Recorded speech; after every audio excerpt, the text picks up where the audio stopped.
Yan po, nagluluto kami ng barbecue manok dito sa double-sided pan na kawali namin. Masarap po ang luto dito.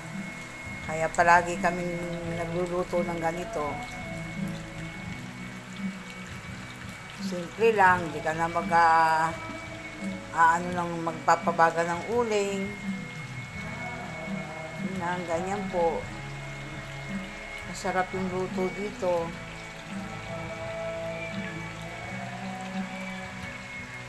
Chicken barbecue.